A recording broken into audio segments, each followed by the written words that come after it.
Yo, wasabi guys, coming back at you with another deck tech. This time I have something pretty sweet for you all, and it is using Mathis Fiendseeker, one of the options for the vampire deck, as a commander. And he's a 3/3 with Menace for 3 mana in Mardu colors, which isn't really special, but what he does is that at the beginning of the end step, we get to put a bounty counter on target creature an opponent controls, and for as long as that creature has a bounty counter on it, it has whenever that creature would die, each opponent draws a card and gains 2 life. So that right there is incentive for your opponents, who aren't that player of course. It's incentive for other people to destroy that creature, allowing everyone to kind of share in that wealth there, and usually you're going to use it to gang up on one player who's usually going to be the most dominating player at the same time. So one thing that I've been doing here pretty recently, I've been looking around on the internet, edhrec.com, tapped out, looking wherever I can, trying to get sort of a read on this guy, because he's very difficult to figure out there at first. But then I just realized, hey, why not just make a curse deck here? One of the most fun to play decks in Standard right now is Curse Control, and this guy is perfect for Mardu curses, so that's what this deck is basically going to be. This is mainly going to be a deck that is built around multiplayer commander. You can tune it to where you can play dual commander with it, and I feel like it could be just as powerful in dual commander because you're hating on one player, not just 1 out of 4 players. So you're more than likely going to have a good time with that. But I feel that the best part about Mathis here is the political aspect here. It might as well just be Political Puppets Part 2, where the first time we had Zedru, and she was a very political commander. This time we have a guy who works really well with just hating on one player and teaming up with 1 or 2 other players, and that's really how I see him working out very well. So let's get on to the actual curse cards here. There are a ton, and these span from Innistrad to Commander 2013, all the way up to now an Amonkhet and Hour of Devastation. So we have a ton of curse cards to choose from. It's just trying to make them all work, and I feel like with this type of build here with Mathis, they really do work. So we have Curse of Vengeance, which is a 1-drop here from Commander 2016. Each time they cast a spell, they get a counter, and whenever they die, you get to draw cards and gain life equal to the number of counters they have. Curse of Opulence, basically whenever a player attacks the cursed player, they get a gold token, and they get to sack it to add 1 mana of any color to their mana pool. Curse of Stalked Prey, whenever creature deals damage to cursed player, they get +1/+1 counter. Trespasser's Curse, whenever creature enters play under that player's control, they lose 1 life and you gain 1 life. Curse of the Forsaken, whenever a creature attacks the cursed player, its controller gains 1 life. Curse of Shallow Graves, whenever a creature attacks chosen player, that player gets a 2/2 zombie token tap. And then we have other curses as well. We have Curse of Chaos. Whenever you attack the cursed player, you get to draw a card and discard a card. Curse of the Nightly Hunt, basically forcing the cursed player to attack with all creatures they control each turn if able to. And then we have Curse of Vitality. Whenever the enchanted player is attacked, you gain 2 life, and each opponent attacking that player does the same thing. And Curse of Disturbance is basically each player that attacks the cursed player, they get a 2/2 black zombie. And then we have a Cursed Witch, which is really cool here. A 4-mana creature that costs 1 less for your opponent's spells that target it. And whenever it would die, it just comes back transformed. Attached to a player, it's a curse card aura. Then spells that would target that player cost 1 less. During their upkeep, they lose a life and you gain a life, so it adds up over time. We have even more curses. We have Curse of Exhaustion. The cursed player can only cast 1 spell a turn. Then we have Torment of Scarabs, which is very popular in Curse Control and Standard. During their upkeep, they lose 3 life unless they sacrifice a non-land permanent or discard a card. Then we have Curse of Death's Hold, which basically just gives -1/-1 to the cursed player's creatures.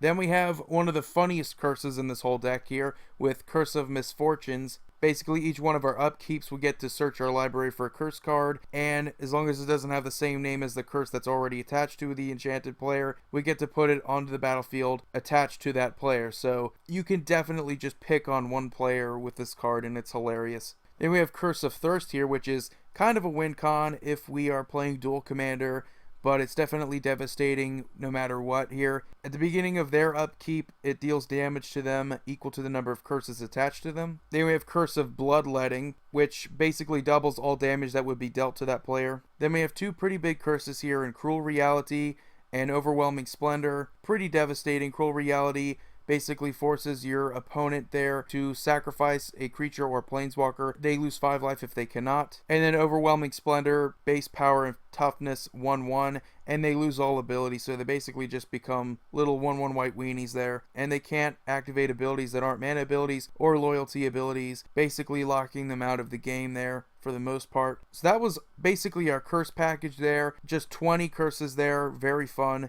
Then we move on to creatures. We have some pretty cool creatures here. We have Heliod's Pilgrim and Bitterheart Witch. They both really help us get our curse cards out. Very good if we can get one that we absolutely need at a specific moment there. Then we have 2 gods here from Theros. We have Erebos, God of the Dead, and we have Mogus, God of Slaughter. Erebos prevents our opponents from gaining life. Mogus, God of Slaughter, basically deals 2 damage to them unless they sacrifice a creature. And then we have a very difficult to find card because for some reason I just can't find this card. Bounty Hunter, which synergizes perfectly with Mathis here because he puts bounty counters on creatures, and all you'd have to do is just tap this dude and he destroys creatures with bounty counters on him. So that's hilarious. So then after creatures here, we move on to Pillow Fort because chances are we're going to dick over some people and we want to be able to stop them from just going all out at us. So we need a Pillow Fort here, and we have that in the form of Ghostly Prison, No Mercy, and Sphere of Safety.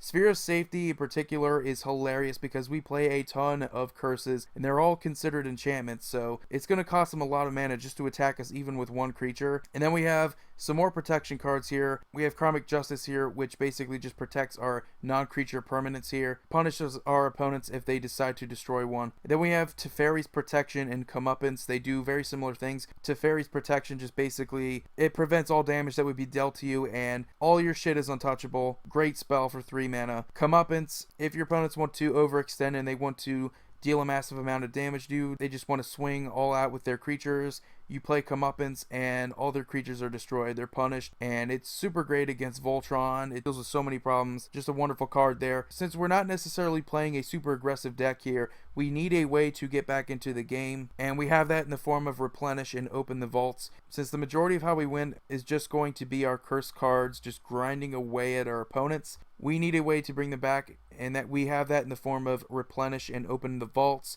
Replenish being the better of the two, brings back all your enchantments back from the graveyard to the battlefield, and it's hilarious to have them all come back attached to a player. Open the Vaults is basically just artifacts and enchantments for everybody. So what do we do besides curse cards? What do we do besides just tutoring these up or searching for these or protecting ourselves? Well, we need a way to be more political other than that. We have removal spells, so that is how we stay in the game longer. That is how we make the game even more political, and we have a pretty good removal package. If you want to see the full list here, check out my Tapped Out. I'll have the link in the description below.